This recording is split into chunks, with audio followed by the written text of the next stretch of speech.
up, y'all? It's your girl Paula, aka also known as the Hellens. Welcome back to my channel. I thank you guys so much for being patient, especially with this video, because I know it's kind of like asshole backwards. I probably should have started with this one, but whatever. Yes, I did Bad Girls Club season 10 Atlanta. Got the tap to prove it. Okay. And Bad Girls All-Star Battle, I did season 1 and season 2. So I often get a lot of questions about this, typically like, you know, everything from how did I get on the show, what was it like, you know, and just shit like that. So this video, I'm gonna answer some questions that I have received about my BGC experience, okay? And yeah, and give you guys a little bit of insight. Now please keep in mind, guys, that this was, for me, it feels like it was a fucking century ago. Okay, like literally, it was, I filmed this show like 4 years ago, so it's like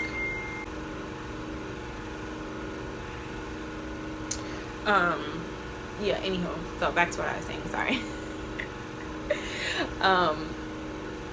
So it seems like it was a century ago, but I'll still talk about it, we'll address it, and then yeah, that's it, and then like I'm done. Because I don't want to talk about it anymore.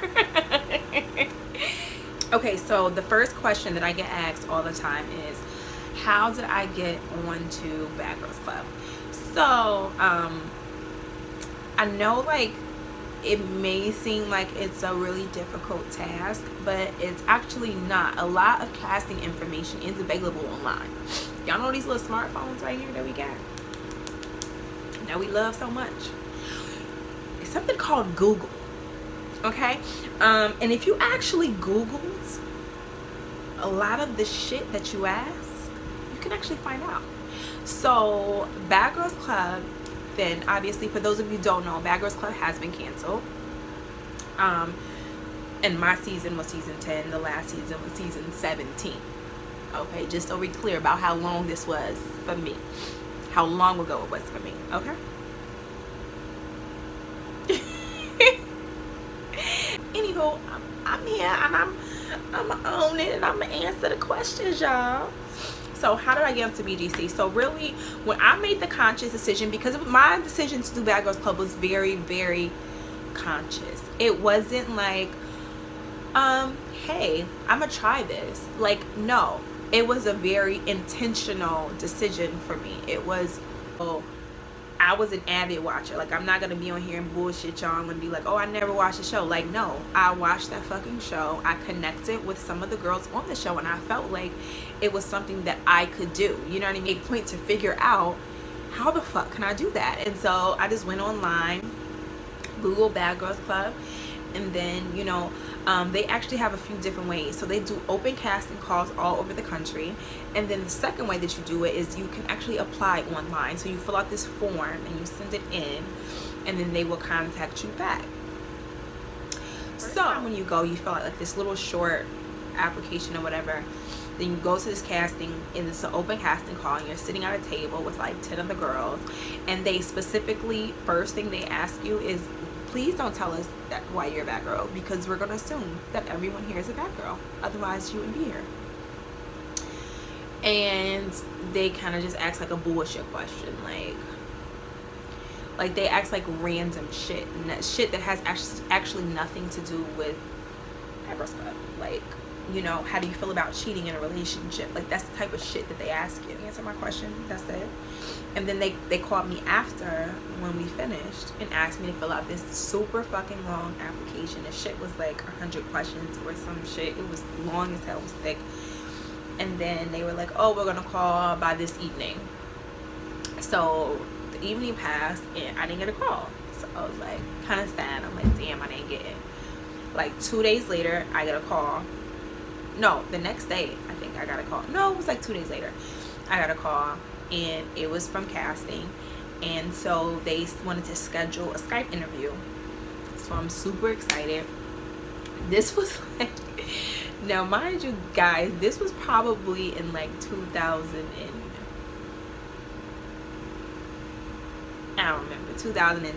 No, I graduated in 09. So 2011 maybe.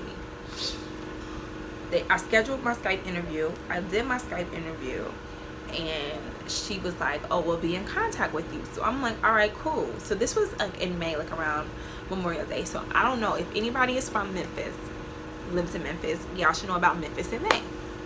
So at the time, my best friend was living in Memphis, and I was living back in Chicago because I graduated. She was like, come down for Memphis in May. I go to Memphis in May, y'all. I take my little narrow ass down there to Memphis. Okay, and I'm just living it up, just carefree. You know, at the time, I wasn't working. I had gotten fired. Had I got fired? Yeah, I think I got fired. I had gotten fired.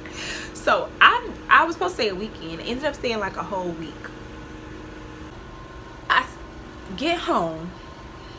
Finally, I get home, and I'm like, I ain't heard nothing. So something just says, Paula, look at your email. So I check my email, and I like search the name. Come to find out, they had emailed me, literally had emailed me probably like 2 days, either the next day or 2 days, like almost right after my Skype interview. And they asked me to do a casting video, and like I had to get these forms sent in and all this other stuff. And it was like, oh, it has to be in by this deadline. I looked at the deadline, y'all. The motherfucking deadline was like a week ago. I said, oh shit. I said, how in the fuck did I miss this shit? Like, I'm fucking in there partying, living it up. Like, bitch, you got to be on your shit. So, first rule of advice, anybody who, if you are doing any type of casting for anything, reality show, movie, any type of role, your phone needs to be attached to your hand for the entire casting process. Okay? The entire casting process, you need to be checking your emails 3 to 4 times a fucking day.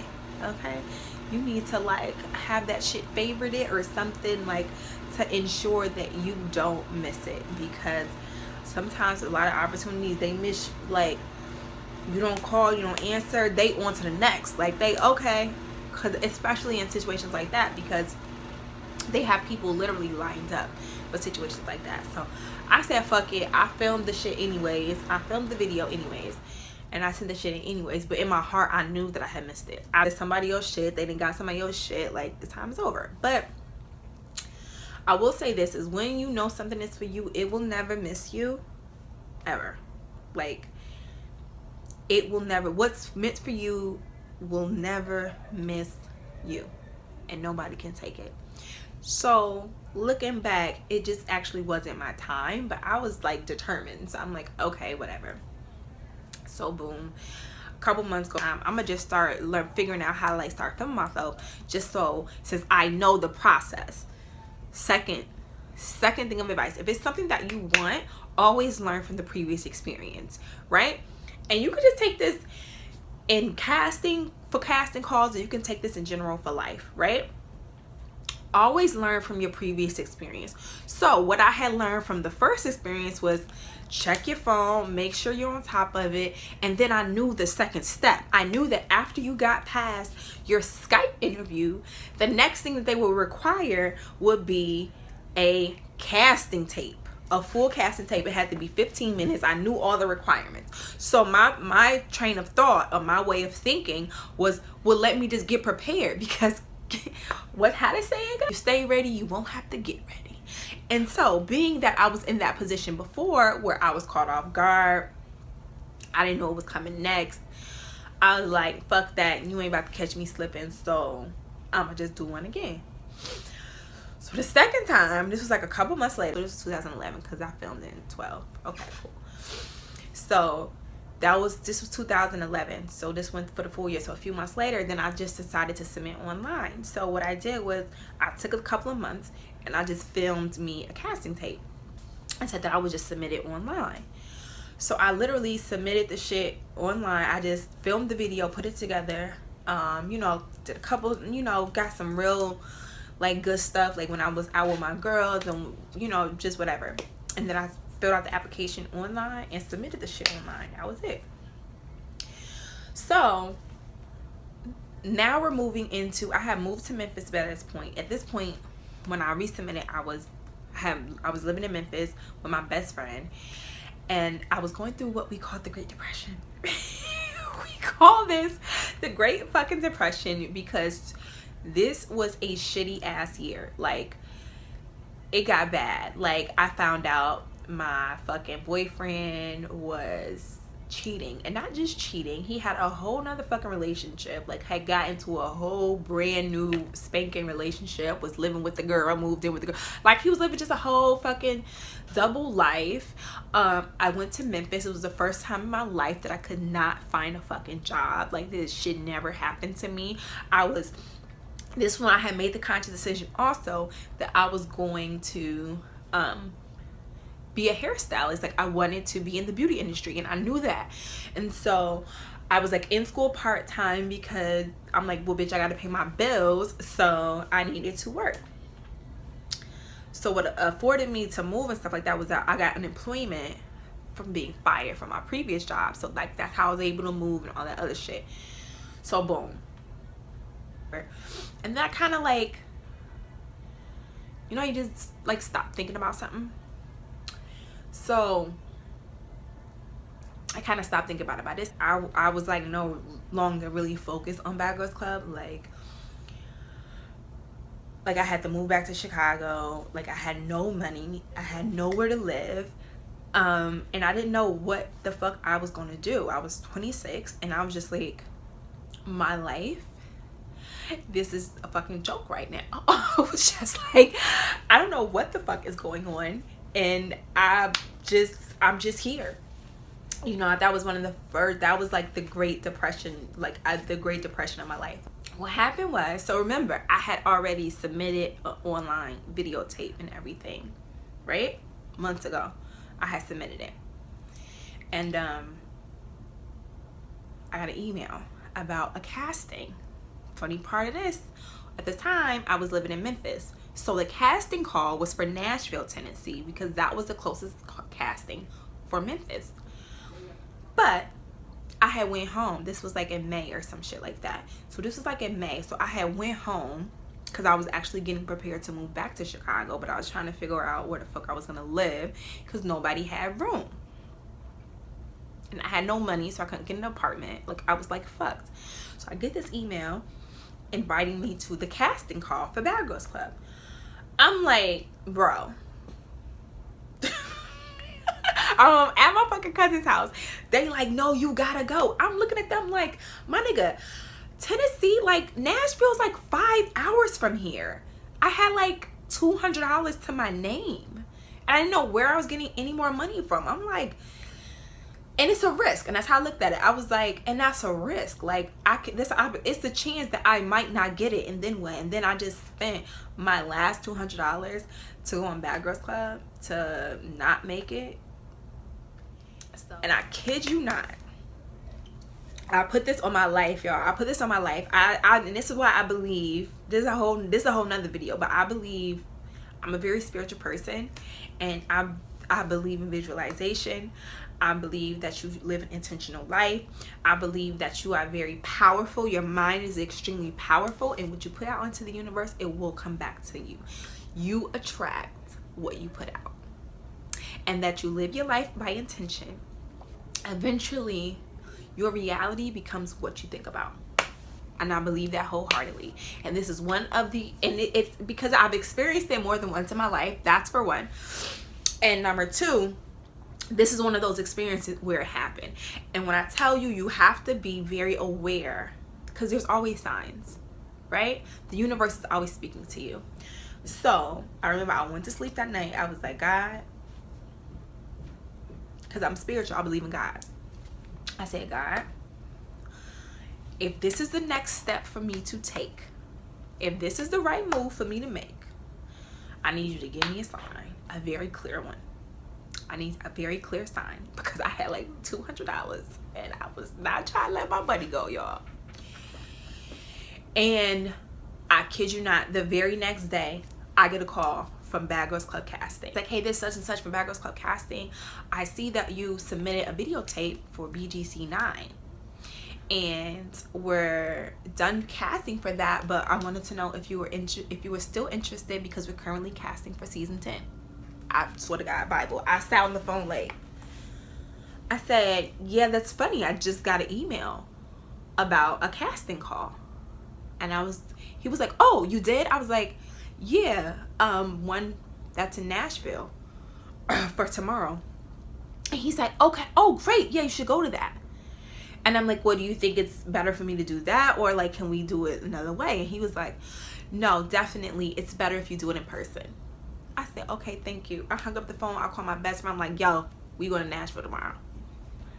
And that was it. And I swear to God, y'all, nothing else. Like, from that moment, I knew it was for me. And so when I went in, I stopped at Carbondale. We drove all the way to Nashville. We stayed at her, friend's house. They were so nice. They were so accommodating. But everything happened. Right after the casting call, they called me after.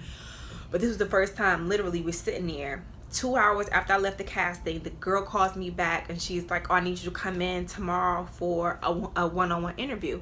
I go to the hotel. And when I tell you, she gave me that juice. When she finished, she was like, I'm gonna tell you right now, this is the package. She was like, this is the most important thing is your casting tape, because your casting tape needs to match everything on your application. This is where we see you 100%. So whatever you say, like if you say, oh, I live on the go, like your casting tape needs to reflect you living on the go. And I was like, boom, got it. Now, mind you guys, I had been starting to document certain shit. So I had, between me and my best friend, we just had random videos, super random videos. And this is what I did. I got home we got back to her friend's house, not home.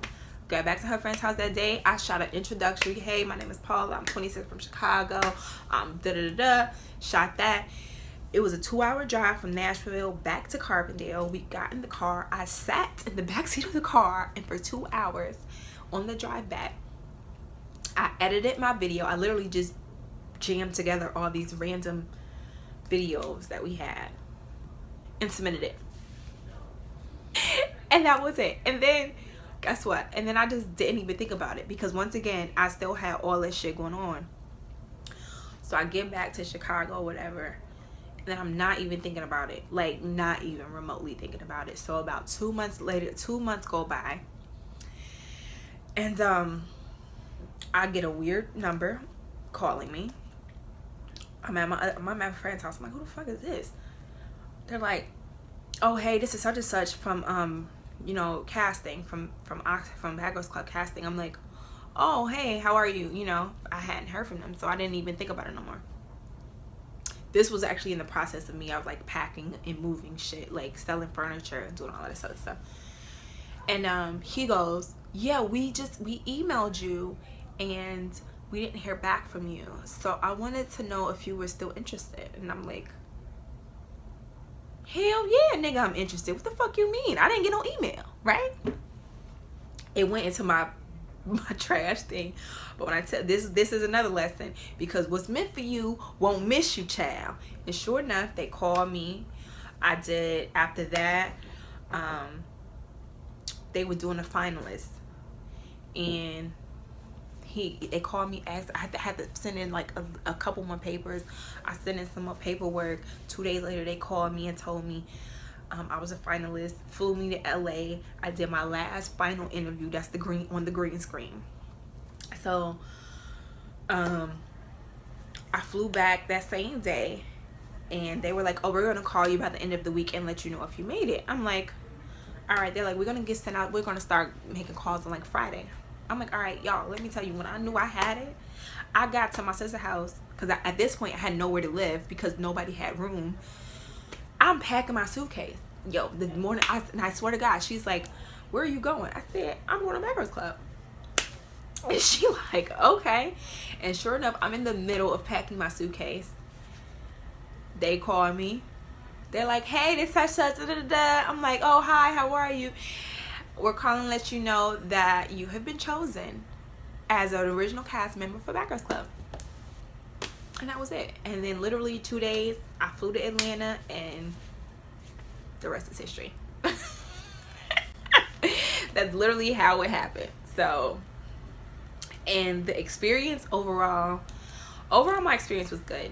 And the reason why I say my overall experience was good was because I feel like, you know, I didn't go into it with any ill intention. Like, I literally went in there with nothing to fucking lose. I didn't have shit going on. So for me, it was about creating an experience that I can have for the rest of my life, that like it's all mine. That was number one. And then number two, you know, have a platform to where I can, like, you know, launch something else. And number two, just be me. Like, I didn't care about me. I didn't want to be the star. I didn't want to run a house.